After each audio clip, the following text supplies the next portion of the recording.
बरसात के बरसने से नदी का निर्माण नहीं होता।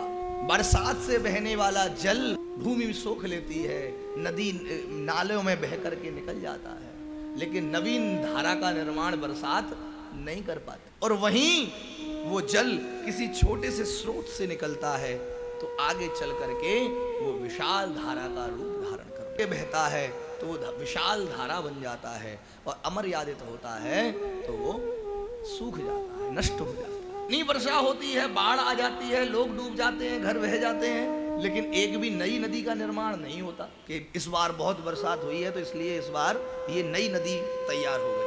ऐसा तो कभी नहीं होता। नदी का निर्माण कहाँ से होता है?